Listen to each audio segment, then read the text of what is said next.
Good evening. Good evening. How are you? Yeah, excited? Yeah, I am. Yeah. Welcome to Studium Generale, the critical mass. What is the critical mass? It's you. You're not really a mass, maybe a mess, but not a mass. Yeah. But hopefully critical on society, on yourself. And tonight we have an expert, Dr. Surya Gayet. And after that, we talk with you, with each other, and to explore visions of a better future. I am, maybe you notice, a little bit nervous because this is my first English moderator job. So, thanks. So, if I'm making a mess, then it's part of an evening. I'm so happy, for when I had the preparations of this job, to have my phone, to make translations, to listen to English podcasts, to do 1,000 other things. Maybe those were not really useful, but I still was thankful for my phone. The subject of this evening is why is it so hard to focus these days? The digital age. And I see some, like you, for example, you were born before that, the digital age. Did you have problems with getting distracted while doing your homework? No. No, indeed. I'm one of those guys, when I put the blinkers on, then I just don't know what is going on in the rest of the world. So you still have that? Yes. Wow. You're quite unique. Sir, here, when you did your homework, did you get distracted? No, I didn't. No. Still don't. Wow. Another idiot. Yeah. I'm very interested in how you do that, but I think it's not a brain. Getting distracted is actually pretty normal. Like, it's as old as humanity. But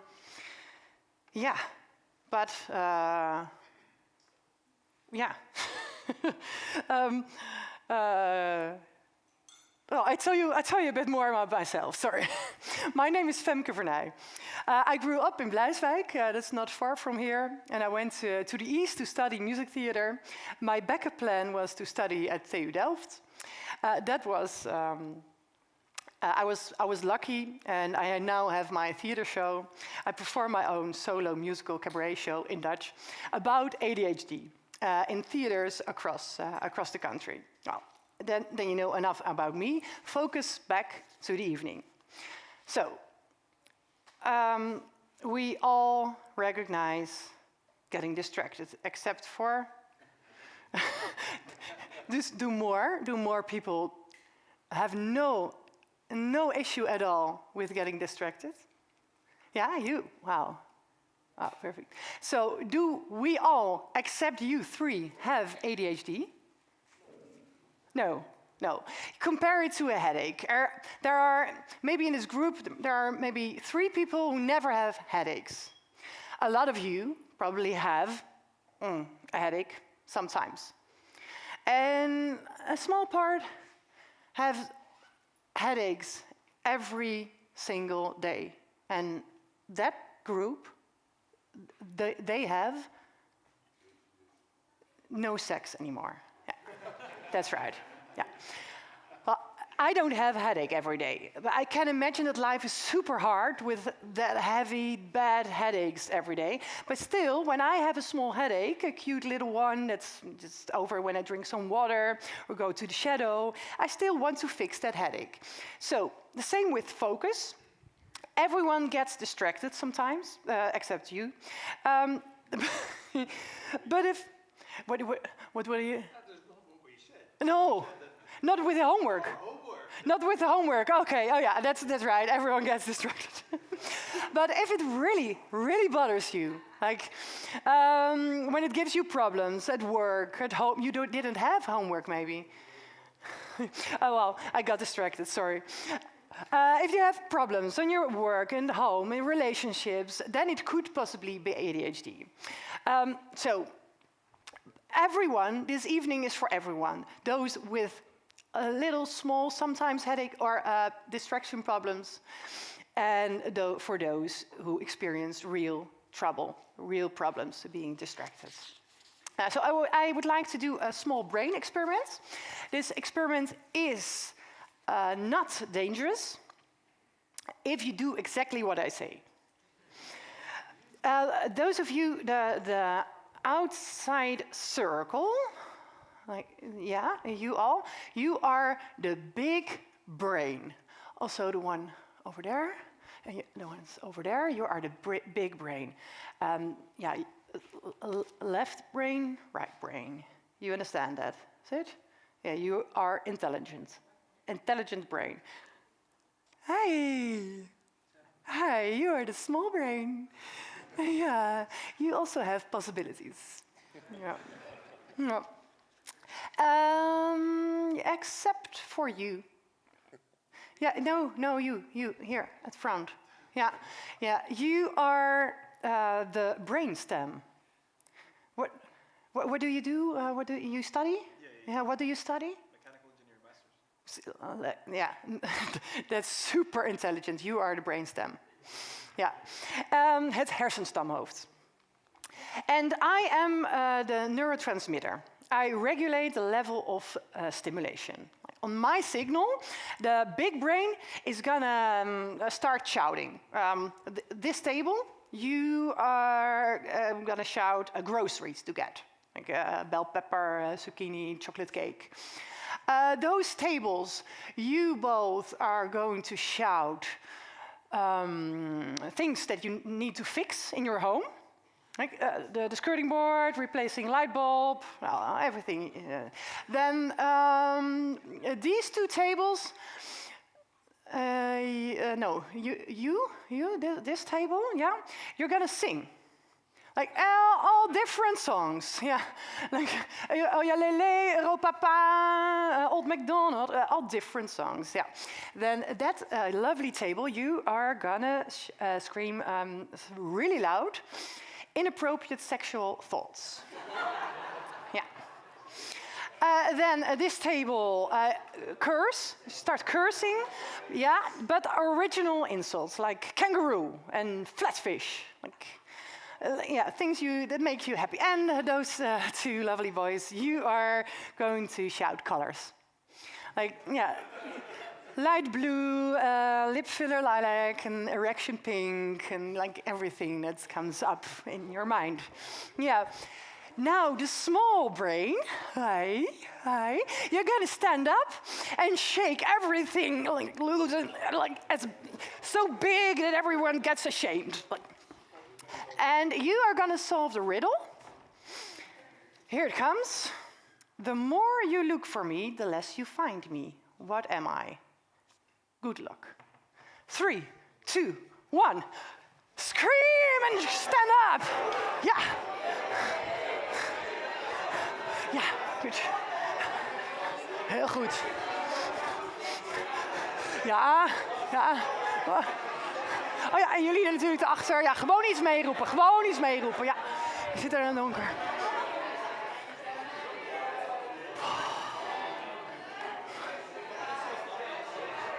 Ja, jullie mogen weer gaan zitten. You can sit down again. You can sit down. So, super smart brainstem. What's the answer? Peace. That's a beautiful answer, but it's not right.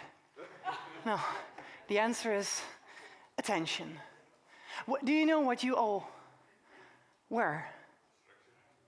Distraction, yeah. More options? A brain? Yes, this is my brain. This chaos is in my brain, in rest. Yeah.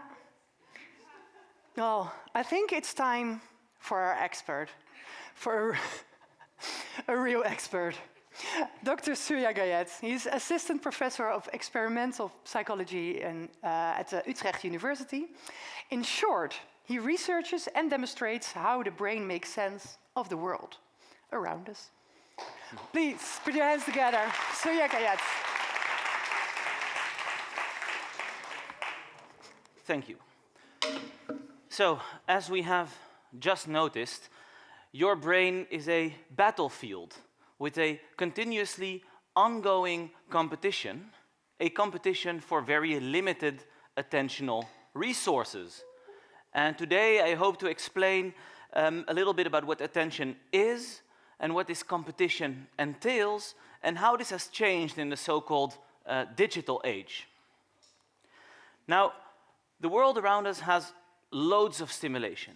There are stimuli from the outside, like here, right? There's people, there's cars, there's sounds, but there's also stimulation from the inside. You have an itch, you have a feeling of hunger, you have this random thought that pops up. And if all of those sources of information were all attended, or in other words, if you would have deliberate access to all of those, then you would not be able to function. There are some people out there with so-called photographic memory. This is Kim Peek, a so-called idiot savant. He has an IQ of 78, and he's the person that the Rain Man film was based on. And so, supposedly, he can read 2 pages at the same time with his 2 eyes. You can ask him about January 27, 1983, and he'll tell you that it's a Tuesday, and also the major news lines in the head papers, news lines in the papers for that day. However, he's unable to go to an interview by himself. He cannot get the tram, he cannot dress himself, he cannot shave properly without the help of his father. And this is what happens when you absorb everything, when you fail to select what is relevant to you. It's like when your laptop has 78 tabs open, there's a lot of information there, but there's no RAM left for you to do anything with it.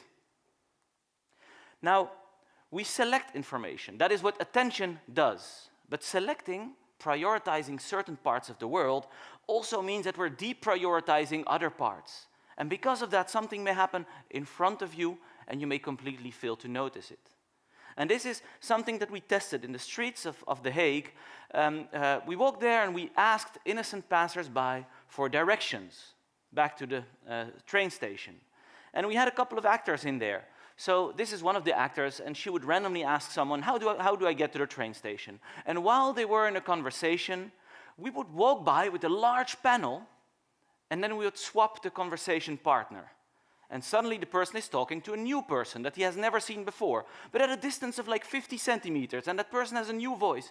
And then the question is, would you notice? Do you notice that all of a sudden you're talking to a new person? Will you continue your conversation? Yes. He doesn't care at all.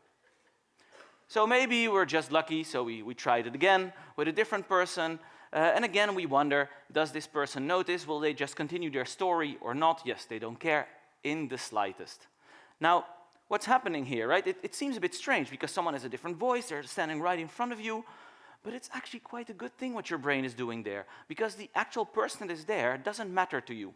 What is relevant to you is explaining the directions properly, or getting rid of that person and then going home as quickly as possible, or going to work. But the exact identity of that person is not relevant to you, and therefore you don't select it. Your brain doesn't process it to the extent that you have deliberate access to it. Now, you may think, well, I'm different, so let's try. We're going to do a little experiment here. In a second, there will be an image flickering on the screen, and each time that it flickers, the same thing changes. And your task is to raise your hand when you notice the change. Ready?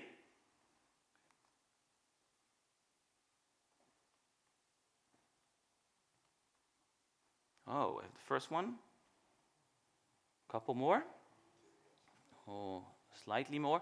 So there is sort of this tipping point where like half of people see it and then they find it so obvious they don't understand why the rest does not see it. And the other half is really annoyed because they don't see it. Well, we can go on for a while. I'm going to show you, it's this railing in the back that is moving up and down. And to be fair, it's huge, right?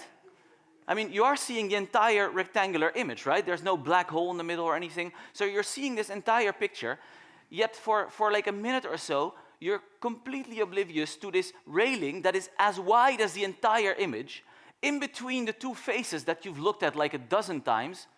It's moving up and down while your only task is to look at the image and find the change. Well, what happens here is that unless you directed your attention exactly at the right place, at the right time, you won't be able to report it. In other words, you're blind to, let's say, 95% of whatever is in front of you. Unless you attend it, it's gone. And magicians and pickpockets know this. Now, so attention is this very important selection process. It allows you to separate the wheat from the chaff, but whatever is not attended is lost. So what is attention? Because it's important today, because it's the core of what we're discussing today. So we can consider the brain as an information processing system. That's quite a nice metaphor. And in your brain, there's a lot of information, right? So you know, for instance, what the capital is of Denmark. You might know your friends from primary school still. They're also somewhere in your head, and now they became active because I told you. You may have access to the temperature in the room. You may know the license plate of your parents' first car or a car whenever you were a child. And you may also have access to this slide. Now, attention, in this sense, is the unequal distribution of resources, such that you favor information that is relevant to your current goals.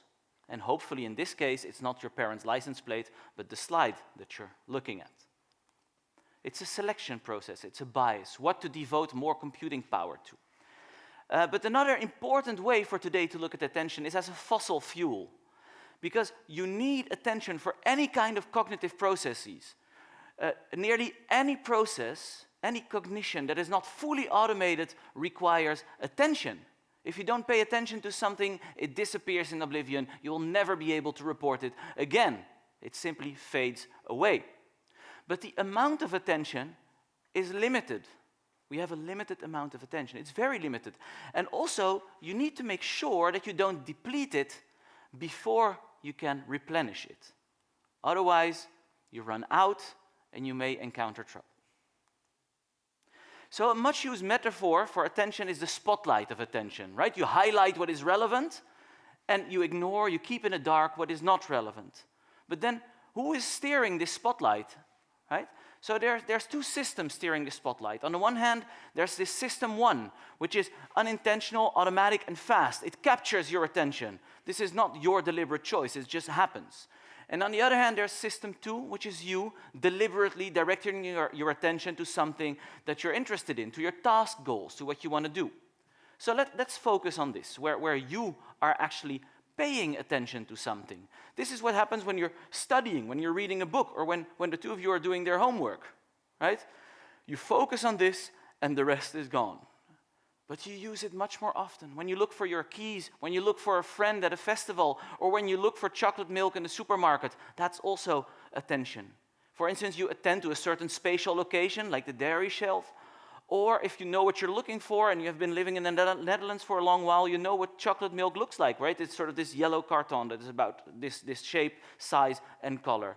This is attention. You attend to shapes, to colors, to sizes throughout the day. But all of this is effortful. All of this costs effort and makes you tired. But it's a very powerful tool. And this has been shown in a nice experiment in which people wear headphones, and then there's one story being told in your left ear and one story being told in your right ear. And people's task is then just to pay attention to one of the two. So ignore the left ear or attend the left ear and ignore the right ear.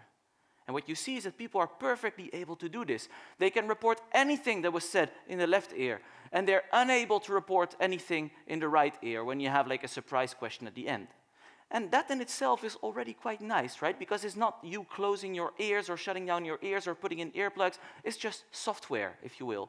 You internally turn this volume knob, causing you to be completely oblivious to whatever is happening in one ear and not in the other. But it's still different from putting in an earplug. And this is what you notice when you're at a party and you're able to indeed hear what your friends are saying and mostly ignore what other people are saying. But there's situations where this is not the case. Imagine this being you. This is John. And then suddenly in the other conversation you hear, because John said, so you hear your name, and then all of a sudden you realize that they called out your name. But that's surprising, right? Because on the one hand, you didn't hear that conversation at all. But then when your name is being mentioned, then retroactively you do have access to that conversation. And this is where attention is interesting. It's actually a marvelous thing, where you have this filter in your brain that sort of checks, well, is this relevant to me or not? If not, throw it away, and you'll never have conscious access to it. But if it is relevant to you, like your name, then it's going to drag your attention towards it, and you'll have conscious access to it. This is a marvelous feat of the brain. But it doesn't come for free. Attention has its limits, and it's very effortful. So let's do a little experiment here. Your job is to look at the white dot. Then the balls will be moving, and track with your internal attention, so don't move your eyes, track the ball that will be briefly flickering in red. Okay, so look at the white dot. One ball will be flickering in red, and try to track it mentally. Now it's green, keep tracking it, keep tracking it, keep tracking it, keep tracking it. Now this should be feasible. Most of you might have still found the ball. Let's try again. Now it's going to be more challenging. Now 4 balls are going to be turning red. Let's try again. Good luck.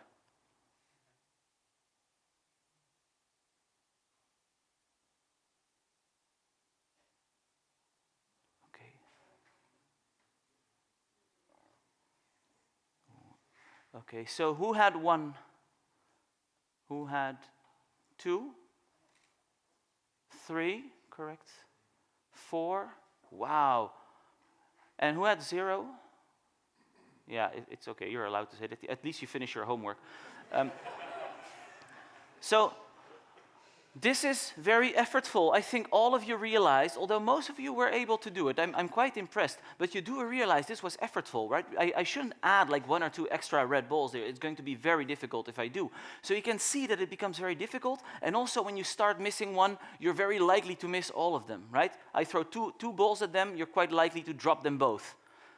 And this is because attention reaches its limit. And this is something that people need to take into account when they're designing these types of environments, or when they are designing software, or when they are designing cockpits, and any type of places where information processing is relevant, right? So we're not perfect, right? We miss a lot of the things that are happening. But can we train this? Can you become a better attender? Well, this is what they ask in a very nice study in which they asked a bunch of naive observers and radiologists to look for anomalies in lung scans. Now, luckily, the radiologists were better than the naive participants in finding these anomalies in the lung scans, so that's good. However, the experimenters also hid an image of a gorilla in one of the lung scans, which was 48 times the size of the lobules that they should be looking for. Now, none of the naive participants found the gorilla, but even 80% of the radiologists failed to see the giant gorilla in the lung scans. Now, this may be a good sign because we don't have gorillas in our lung scans, but it happens quite a lot that a secondary radiologist comes in and says, well, but have you seen whether they also have this or this condition? Well, no, I would have seen it. I just went through all the slices of the lung scans. Well, apparently you wouldn't. Okay, so this is when people try to focus their attention. We can do this, but it's effortful. But unfortunately, there's also tons of things that attract your attention from left, from right, from everywhere. And then it's very hard to disengage from it. You cannot ignore something like this, right? Things in the world capture your attention. And typically, those are things that have a sharp contrast with their surroundings, right? They inherently capture your attention. There's nothing you can do about it because it hinges on an evolutionary too ancient mechanism. And this is why fire trucks, for instance, are red. Until at some point there were loads of red cars in the street, and then they had to come up with other tricks like stripes and such. But it's not only contrast. Our brain is a bit smarter than that. It has developed over evolutionary time. And for instance, things like faces that are relevant to us as a species also attract attention. Things like eyes attract attention. Every website or folder or brochure that you'll find often has a person on there for that exact reason. Images of spiders also attract attention, but mostly when you're afraid of spiders. So it's really what is threatening to you that attracts your attention. And journalists know this, right? This is why headlines are always like this. Food attracts your attention, but only when you're hungry. The brain is quite smart. And then let's do a little experiment, because I want to show you something, but I first want you to experience it. Now I realize that this is actually, the word are in Dutch. Okay, that's my bad. let's do it differently. I'm going to skip this one because the words are in Dutch. This is my fault entirely. The only thing I want to add is that language automatically attracts attention. You cannot ignore language. So there's absolutely no way in which you can focus on your tasks, read something, while there's also someone singing or speaking in your mother tongue. That's something you don't want to do. But even more trivially, maybe at some point you bought a red car with your last money, and all of a sudden there's red cars everywhere. There's no magically sort of surge in the prevalence of red cars. It's just your brain giving priority to red cars because they're slightly more relevant to you now. Just like when I started dating my girlfriend, my now wife, actually, suddenly she saw caps everywhere. Everyone was wearing baseball caps all of a sudden. When I got a kid, suddenly there were strollers everywhere. They don't magically appear, they're just slightly more relevant to you and they attract your attention. But the problem is that it's not only the outside world that captures your attention, it's also your inside world. You have an itch. Now you have an itch on your knee. And because I told you so, you actually have it. But you might hear something that triggers an associative memory. You may suddenly have a random thought pop up. That may happen all the time. And all of these things also distract you from what you are trying to attend to. And we have a new source now of such distractions, which is, of course, your phone. And these devices do both. So on the one hand, they are in the outside world, right? So they buzz and they beep. So they attract your attention. They capture your attention like that. But even when they don't, there is this mental itch. Do I actually have a notification? Should I check my email again? Even if your phone is not even in your pocket, it attracts your attention internally. And all of these things are distracting us from what we're trying to attend to. So I want to use this system to deliberately attend something, but then all the time, every time there's stuff happening that attracts our attention, and then it's very difficult for us to retrieve our attention and drag it back to what we're trying to focus on, what we're trying to attend to.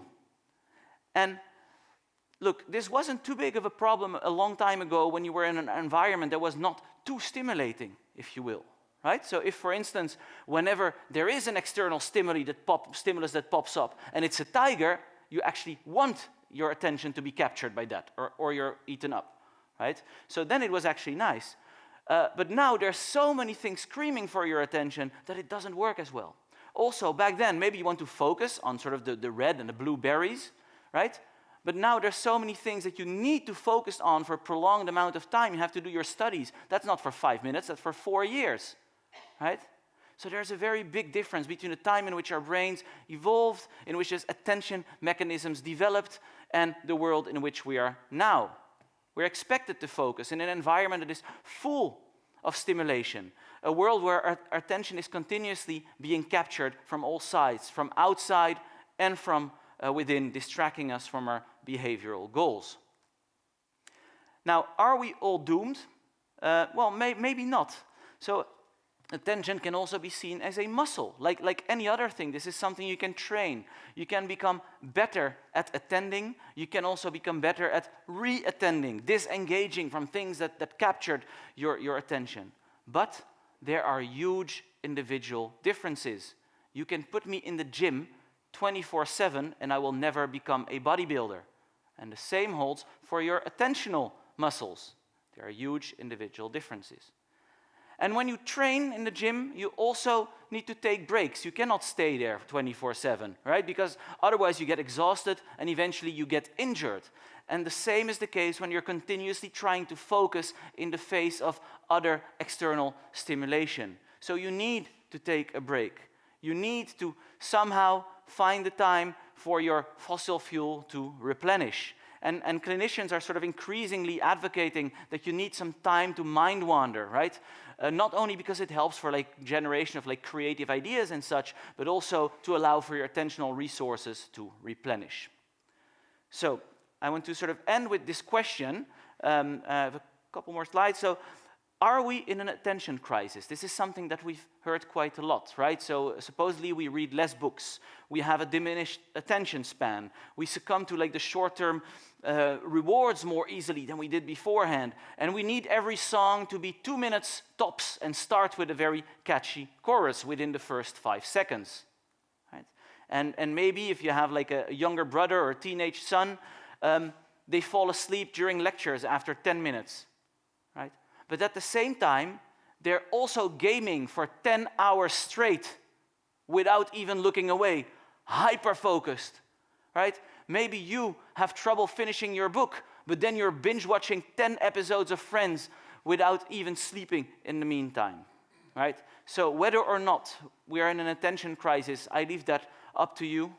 But it's good to be aware that our cognitive processes are running on finite resources. They're running on attention, and you need to figure out a way to replenish it before it is depleted. Thank you.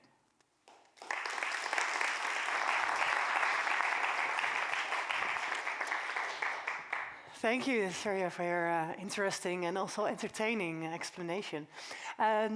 Do you have questions for Surya? Oh, yeah, on the back. Yeah, the microphone is coming. So at the very start, this experiment on the street, people asking for directions, and the two red-haired girls with the blue cap. If the persons look very different, an old man and a young woman or whatever, would the results be the same? Yeah, well, the simple answer is no. The secondary answer is that they had to wear caps because everyone in my lab always has to wear a cap. That's sort of part of the research group.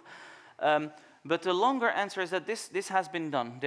We have seen videos. They're from the States, actually, so that's why I wanted to redo them here, because I was not sure whether I could trust them all. I did not know how often they tried and whether it failed or not. But there are videos where, indeed, like a young Asian lady is replaced by an older African-American man, for instance, and then people don't realize. They're behind like a desk counter like this, and then someone grabs something and then comes up, and it's like a totally different person, and they don't notice. Now, of course, they will notice more often. But what is more important is whether it's relevant to you. So if, for instance, you find this person particularly attractive, then the individual becomes relevant to you. And then you will notice when they suddenly change. But when you just want to go to work as fast as possible, then often you will not. But it's true that the more salient the change is, the more likely it is that you accidentally notice it, just like the railing moving up and down. Thank you. Is there another question?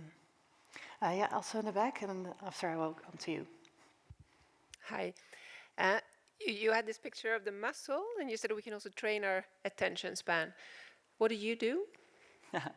So there's a couple of things, but I think the important thing, and this is what there's a couple of sort of meditation-based therapies that are based on this, that are about being okay with mind wandering, so with sort of something capturing your attention.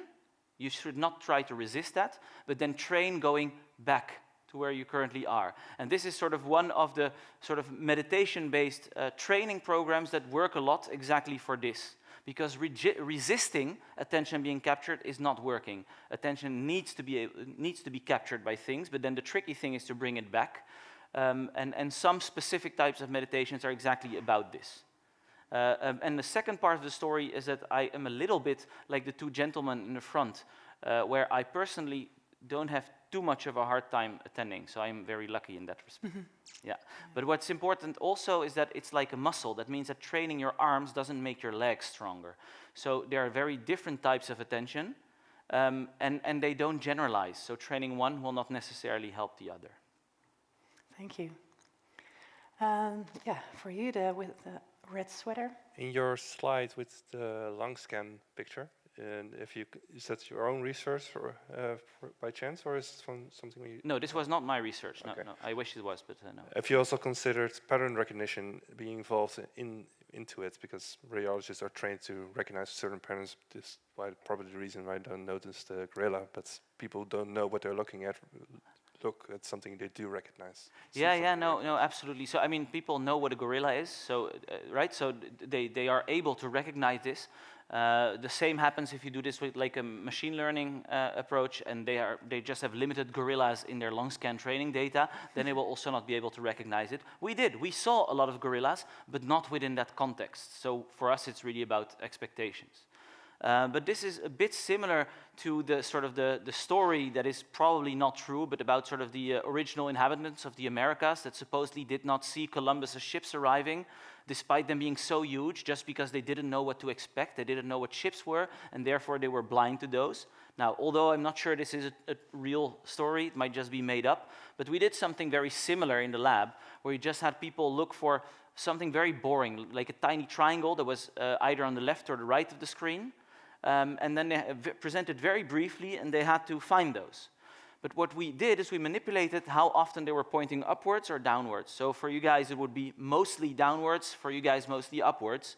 And what you see is that people are way better at detecting those that they can expect to see, right? You would have better discrimination for the upward pointing and you for the downward pointing triangles, even though I just manipulated this myself in a couple minutes times with a simple manipulation in the lab. So if you don't expect something, this actually reduces the likelihood that you perceive it, that you can attentionally select it. And how can we relate that to being distracted to like Instagram or the news, your phone? Yeah, so there's a number of things there. So on your phone, first of all, there's the reward mechanisms that tap into it, right? So for instance, if I read a book, it usually takes a while before I get into it. So it doesn't immediately tap into my reward system, whereas, for instance, Instagram always has sort of this very striking moment within 3 to 5 seconds or so, right? So that taps into this evolutionarily old reward mechanism that is very hard to suppress. Yeah.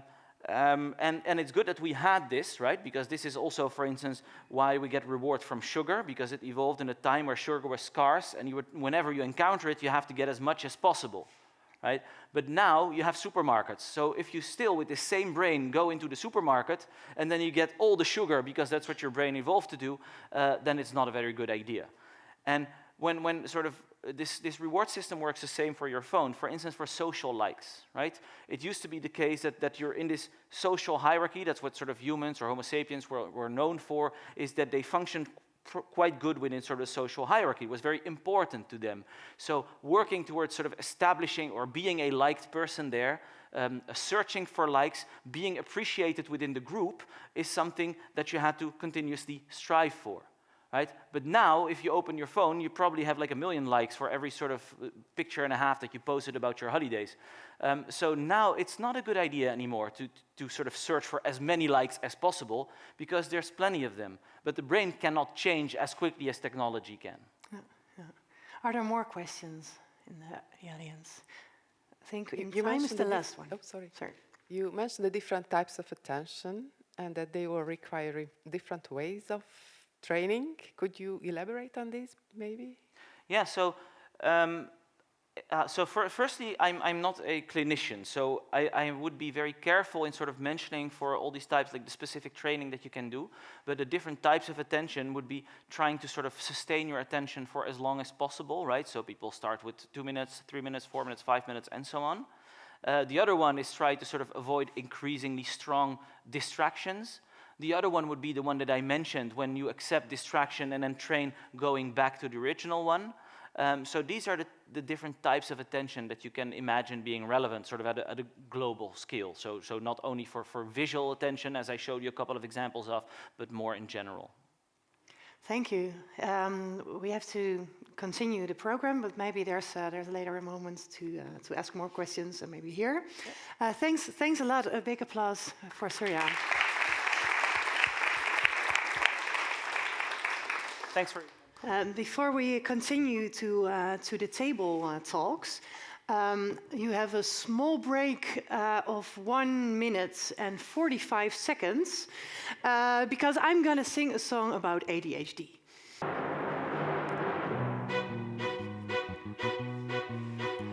Alle dagen heel druk is wat veel mensen zeggen van mensen met ADHD. Het druk in ons hoofd, in ons lijf en ons leven, maar waar vergelijk je het mee? De hyperfocus is een van de krachten, dan krijgen we veel meer gedaan. Dat is ook wel nodig, want uitstel en meltdown zorgt dat we dik achterstaan.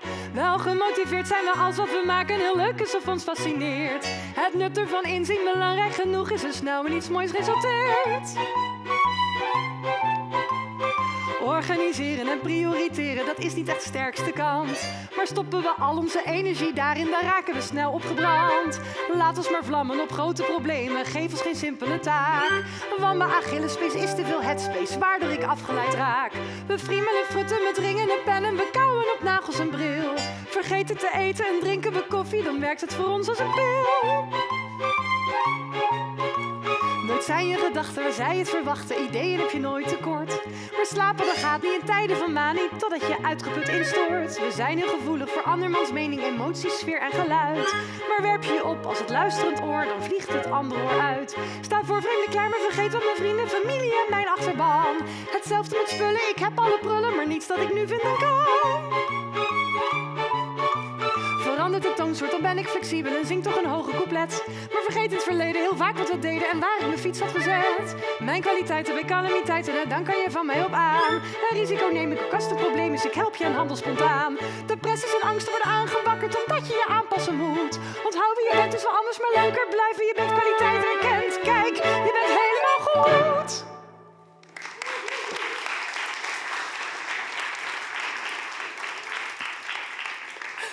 Thanks. We're going to move to the table conversations now, the table talks. We have a question for you, and that question is, how do you reclaim your attention? You're going to talk with the people on your table. If you need some more conversation buddies, then just move to another table. And it's a big question. Maybe it's not really clear already, so you can get some paper and a pen, and I'm gonna ask you a small question. Write down one thing where you like your attention at. What a thing that it's sometimes that you find it hard to keep your attention to.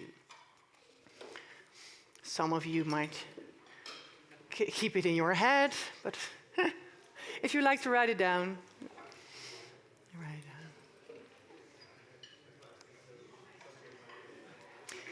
The second question, it's two small questions before this one.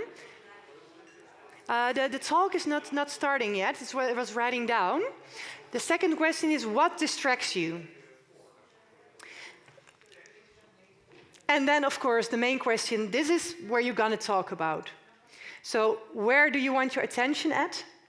What is distracting you, and how do you reclaim it back? The first ones are just to make it possible to talk about this.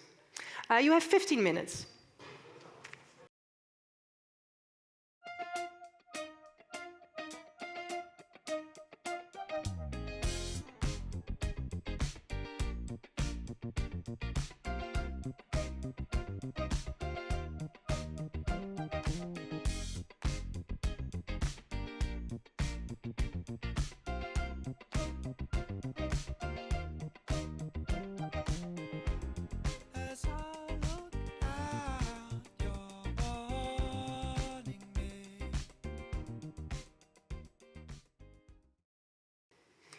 Thanks a lot. And I'm curious if some table likes to tell if they have a great solution or a great story or a big question how to deal with something. Yeah, you. Yeah, we came to the conclusion whether we should drive less or use less fuel or tank less. So driving less is tank more, indeed. So driving less is, I mean, we have so many distractions these days. For instance, using a tool like Teams distracts you in so many ways when you're working. So the idea is, do we use less tools, drive less, or should we use more fuel in the sense that you have now the idea that you can do mindfulness and yoga and meditation, etc., which is great, but it's often used to even push you more, to let you do more because you can handle more because you have your mindfulness class in the end of the week. So that was our question, our dilemma actually. Great. We were discussing.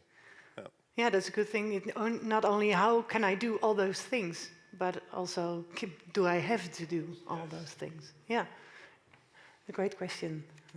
Is there someone else who likes to share something from the table? No? No one? Yeah? Yeah? I find that walking, especially in nature or a forest or something, will soothe my being, my buzzing in my head, especially when I focus on where I am, like looking at the trees instead of thinking about other stuff. Nice. That's how I reclaim the focus for a longer period. And then with that, you also reclaim focus on other things then, or only like on that moment? Sometimes it feels like my brain has just an overload of too many impulses, too many stuff, and I go on a walk and I come back fresh and clean almost. Yeah. Nice. Yeah, not clean. Who does recognize that going into nature is resetting, kind of resetting your brain? A lot of you see, yeah. Who has a very different way of reclaiming the focus? Do you? Yeah. Okay, so I think for our group, two keywords came out. It was agenda and interest. So what I came to a conclusion for myself is that if I outsource all the things that I'm not interested in to like an agenda, I just need to follow, okay, today I need to be here at what time doing this thing. These are things that I can go on autopilot, or I just chuck it into the agenda and I just follow. Then I can actually use my attention and focus on the things that I'm truly interested in or things that I have vested interest in. So I think it helps to reclaim focus in that way, because you already identified what is worth your focus and what is not worth your focus. Yeah. So I think that's one way to organize and reclaim the focus. Yeah, so for your agenda, for the things that, yeah, and the things that interest you that already take your attention, like, yeah, enough. Yeah, great. Is there someone else with another vision of claiming attention?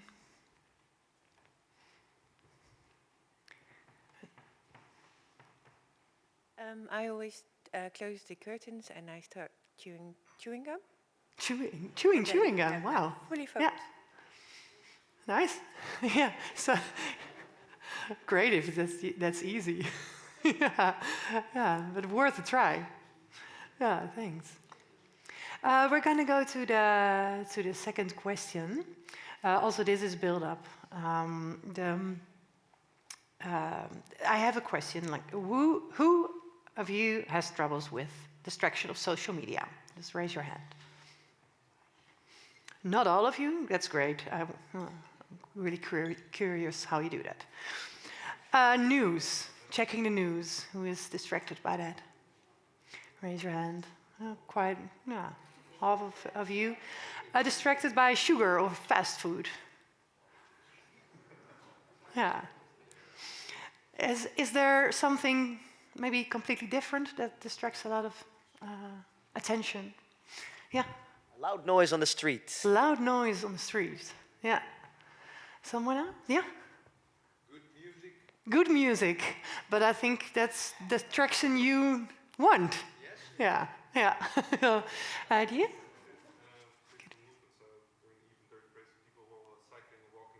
Oh yeah, movement. Yeah, like people cycling by. Yeah. Are we happy? Like it can be that you're happy with the distraction, like when it's beautiful music, but. Yeah, are we happy to hand over our attention, our time, our energy to, for example, the tech companies and the advertisements and the news, etc.? Or can we still find a healthy, balanced, autonomous way of living with the chaos? I think it's not an answer to another question to be able to answer, because of course we don't want to give our entire lives to the tech companies, but how are we going to find the balance? And where do we want to go as a society? How do we manage that into society? So that's a question I'd like you to think about for a minute. Maybe you can write again. So where do we want to go as a society? And what is worth giving your attention to? So try to make up your own mind by writing, maybe very soft discussion if you want to talk with your table mates. And in 5 minutes, we're going to do this with all of you.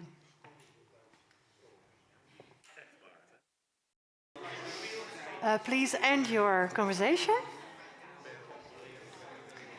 And we're going to continue with this question. We start with this maybe easy question. I think the answers can be very short, so I like to hear a lot of attention, a lot of words that are worth giving your attention. So can you scream one? You don't have to, you just call what deserves your attention. Just shout. Oh, no, it's not working. Sorry. Okay, I point on every table, like this.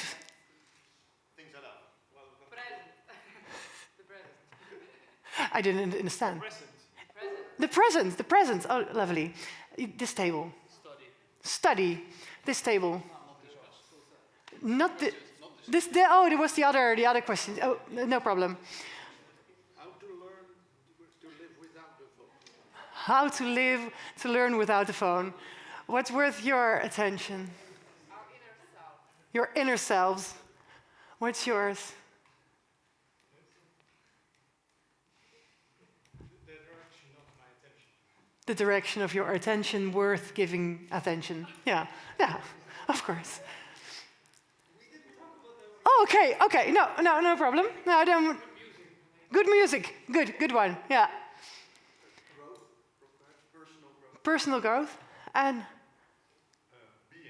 being. Lovely. Oh, yeah, that's so nice. And then when I prepared this, I thought it's kids, or it's friends, or it's family, or but it's very different answers and more deep. So that's nice. So some tables didn't discuss this, but especially where do we want to go as a society? Maybe that's a longer question. I start with this table because it's all you have discussed. We were on the phone. Yeah, you were on the phone. Yeah. So you didn't discuss anything. No, we talked about setting rules so the society. So I think the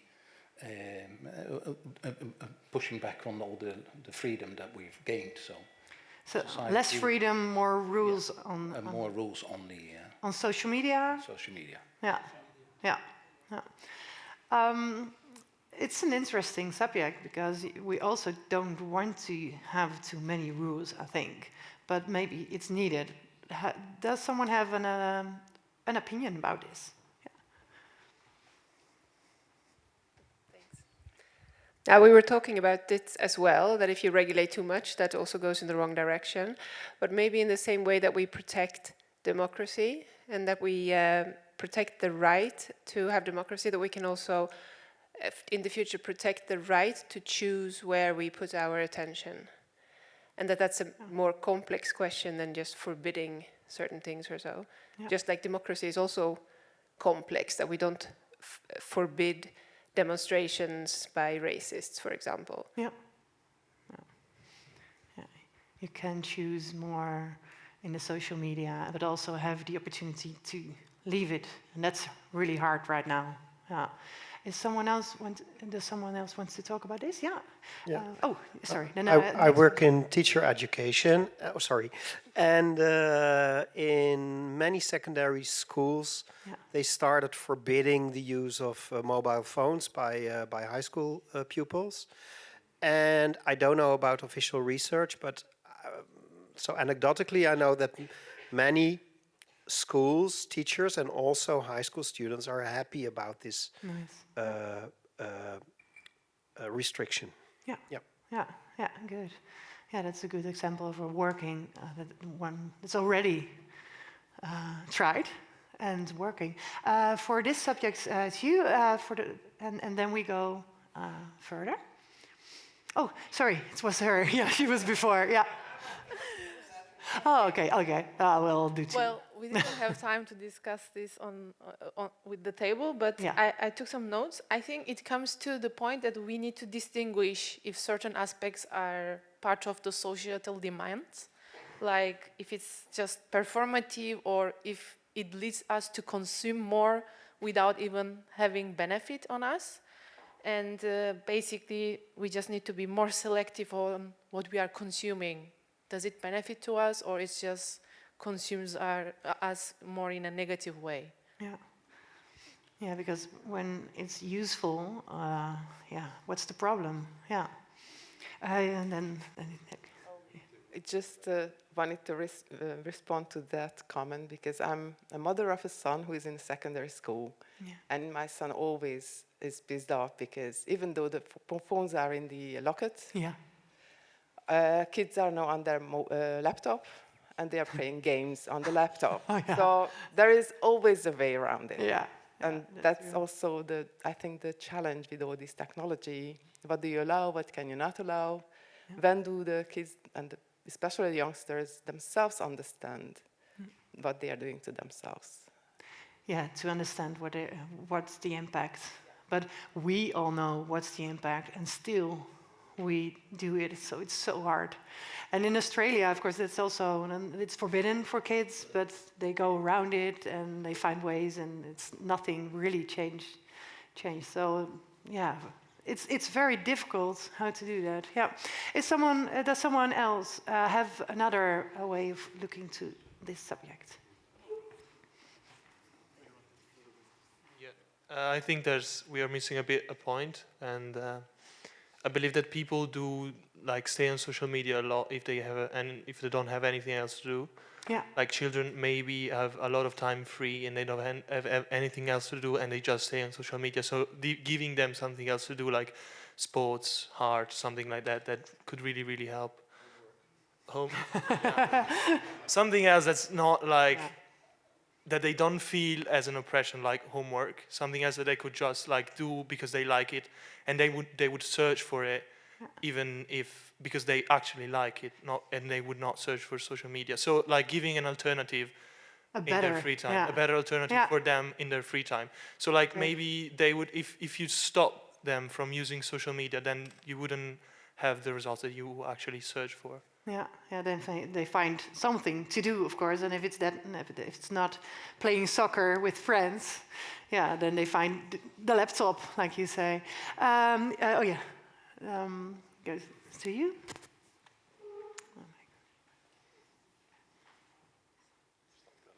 I first started answering the question is that we need to educate our little ones. Mm-hmm. So make sure that they know that social media is addictive, which alternatives are there, than just not on your phone. Yeah.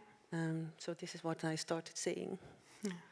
And for kids, of course, but for ourselves, maybe it's also the key. Like, what is more interesting than the phone? Maybe that's also a key. Yeah. Oh, yeah. Next. Kids copy of. Yeah, for sure. You want to say something, so? About teaching children how to also do larger children, but you see a lot of young parents in the playground, and the kids are playing, and the fathers and mothers are just on their phone, doing whatever. So there's you should educate. They are bored, so yeah. But we're not showing the proper behavior ourselves. Yeah. But how do you stop that when you have so many things in your head and the scrolling stops it? Yeah. Play with your kid in the do the homework. Yeah.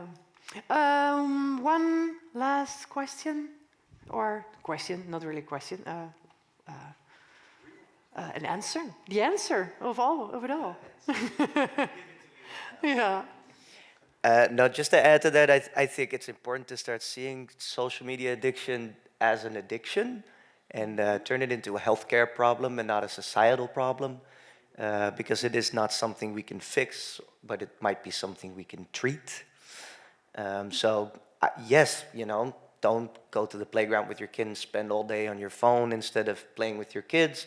But for some of us, it might not be as easy to just be like, oh, I'm going to just decide to not be on my phone today. We need a little help.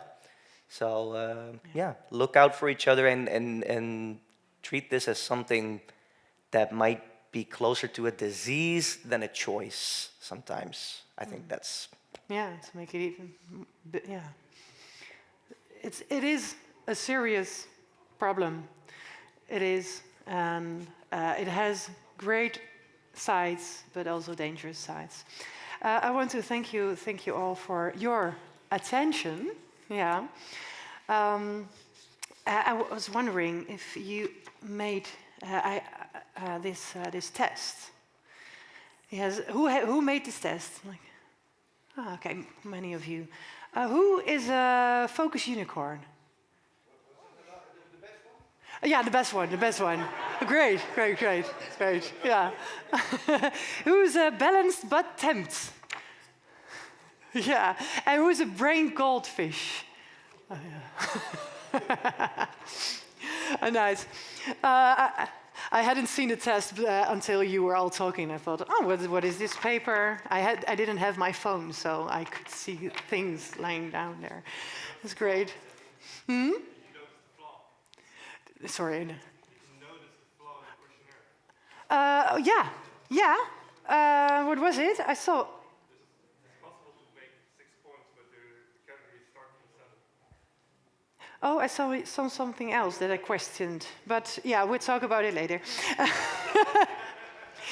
Well, I think we can acknowledge that none of us are completely in control. Maybe this sir here, no, not even of what our attention does. Like, it's okay to be distracted. It's okay not to know how to perfectly navigate in the chaos of modern life, but we can keep talking about it with each other like we do now. So keep learning, keep practicing, keep thinking of great solutions, and yeah, train your attention muscles. And maybe, like you just also told, skip some things or leave your phone home, and keep inspiring each other. I think we're going to go to the next slide with the upcoming events. So you can make a picture with your phone if you want to remember it, or look it up later, of course. And then put your phone back again. Of course, the next critical mass is after summer, so we'd like to welcome you again. I would like a big thanks to Surya.